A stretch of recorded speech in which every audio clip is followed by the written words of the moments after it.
Welcome to our channel. Today we how to enable hardware wallet security with Ledger Live step by step clearly. Open the Ledger Live application on your computer or mobile device. Connect your Ledger hardware wallet to the device using the appropriate USB or Bluetooth connection. Enter your PIN code on the device to unlock it. Once unlocked, Ledger Live should automatically recognize your hardware wallet. If prompted, ensure your device is updated to the latest firmware version for optimal security. In Ledger Live, navigate to the Accounts section in the left sidebar. Click on Add Account to begin the process of integrating a new cryptocurrency account.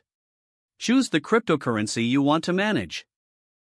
Follow the on-screen instructions to add your account. Once added, verify the account balance and details in the app. To enhance security, ensure the option for two-factor authentication is enabled in the settings.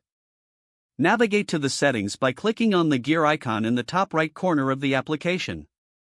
Locate the security section within the settings. Enable the two-factor authentication option if it is not already activated. Follow the prompts to link an authentication app, such as Google Authenticator.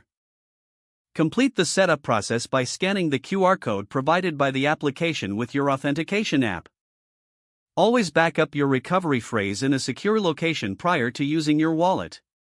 Once backups are complete, return to Ledger Live and ensure your account settings reflect the addition of two-factor authentication. Review your security settings regularly to keep your wallet safe. Remember to only transact when your hardware wallet is securely connected and your software is up to date.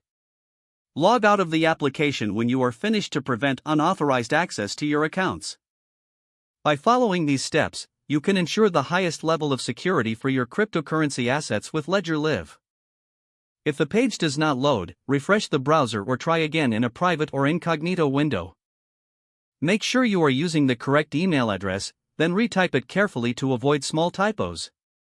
If your password is not accepted, use the reset option and create a new strong password you can remember.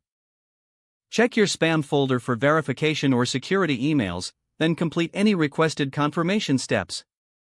Enable two-factor authentication if available to improve account security and reduce unauthorized access risk. After signing in, review your profile details so your contact information and settings are accurate and current. Don't forget to like this video and subscribe to our channel for more step-by-step tech guides.